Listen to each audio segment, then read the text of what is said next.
আসসালামু আলাইকুম রহমতুল্লাহি তাআলা ওয়া বারাকাতুহু। Welcome back to my YouTube channel. 18তম নিবন্ধনধারী যারা কলেজ পর্যায়ে ভাইবা প্রার্থী রয়েছেন তাদের জন্য এই গুরুত্বপূর্ণ আপডেটটি। এখানে কিছু গুরুত্বপূর্ণ তথ্য দেয়া রয়েছে, তাই এই গুরুত্বপূর্ণ তথ্য কয়টি না জেনে কেউ ভাইভায় যাবেন না, অবশ্যই জেনেই যাবেন। তাই সম্পূর্ণ ভিডিওটি দেখার অনুরোধ রইল। হ্যাঁ, কলেজ লেভেলের ভাইবা হালচাল। কলেজ লেভেলের ভাইবার হালচাল হচ্ছে, কলেজ লেভেলের ভাইবা অলরেডি শুরু হয়ে গেছে। বাংলা সাবজেক্ট দিয়ে শুরু হয়েছে, এরপরে ইংরেজি আসবে, তারপর ধাপে ধাপে অন্যান্য সাবজেক্টগুলো চলে আসবে। তবে ইংরেজি পর্যায়ের কলেজ লেভেলের ভাইবাটি এদের সম্ভবত 13 তারিখের দিকে শুরু হবে। সবার মনে একটাই প্রশ্ন যে বাংলা কলেজ পর্যায়ে কেমন প্রশ্ন করা হচ্ছে। প্রশ্নটি অত্যন্ত কঠিন কিন্তু উত্তরটি সোজা। কলেজ লেভেলের ভাইবা অর্থাৎ বাংলায় যে প্রশ্নগুলো করা হচ্ছে তা অবশ্যই লিটারেচার বা বাংলা সাহিত্য ভিত্তিক।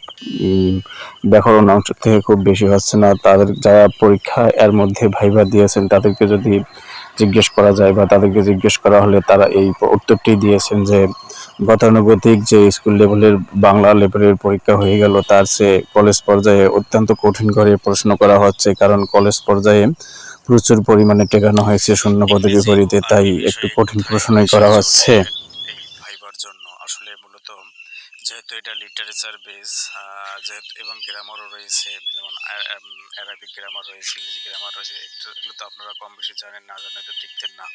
অবশ্যই আপনারা মেধাবী, তবে আপনারা ইংরেজি ও আরবির মধ্যে, সাহিত্যের মধ্যে বেশি জোর দেন, কারণ সাহিত্যের থেকেই বেশি প্রশ্ন করা হবে। আর ইংরেজিতে অবশ্যই তো আপনাদের ল্যাঙ্গুয়েজ থেকেও প্রশ্ন করা হতে পারে এই ইয়ার মধ্যে, অর্থাৎ এই ভাইভাতে। তাই আপনারা ইংরেজি সাহিত্য ও ল্যাঙ্গুয়েজের উপরে অত্যন্ত জোর দিয়ে যাবেন। এখনকার আপডেটটি হচ্ছে ভাইবা পাশের গড় তৎপরতা। আসলে ভাইভাতে কতজনকে উত্তীর্ণ করাবে, যেহেতু শূন্য পদের বিপরীতে অনেকজন বেশি টেকানো হয়েছে, তাই এবারের ভাইভাটাই আসলে পাস এবং ফেল নির্ভর করবে যে আপনাদের আসলে কতখানি পারতেছেন, প্লাস শূন্য পদের বিপরীতে তারা অবশ্যই টিকাবে। এই হিসেবে ভাইভাটা অত্যন্ত অত্যন্ত কলেজ লেভেলের জন্য একটু ঝুঁকিপূর্ণ হয়ে যাচ্ছে। যারা কলেজ লেভেলের ক্যান্ডিডেট রয়েছেন, তাই বলা যাচ্ছে ভাইবার মধ্যে শূন্য পদ যতগুলো আছে তার ঠিক অল্প কিছু বেশি রেখে তারা অবশ্যই ভাইভাতে তাদেরকে পাস করাবে। আগের মতো একাধারে ভাই সবাই পাস এবার করবে না। পরের টপিকটি হচ্ছে অ্যাটেন্ডেন্স অর পারফরমেন্স। এটি আসলে বোঝানো হয়েছে যে আপনারা যে ভাইভায় পাস করবেন এটা আসলে আপনারা অ্যাটেন্ড করলেই কি পাস করবেন, নাকি আপনাদের পারফরমেন্স সেখানে শো করতে হবে বেশি করে। আসলে মূলত প্রশ্নটি অত্যন্ত সঠিক উত্তর এইবার, কারণ আগেও বললাম যে যেহেতু বেশি টেকানো হয়েছে তাই এবার শুধু অ্যাটেন্ডেন্স ওখানে উপস্থিত থাকলেই যে পাস হবে এমনটি নয়। আপনাদের ওখানে যে প্রশ্নগুলো জিজ্ঞেস করা হবে এই প্রশ্নের উপরেই এবার নির্ভর করবে যে আপনারা সেখানে পাস করবেন কিনা।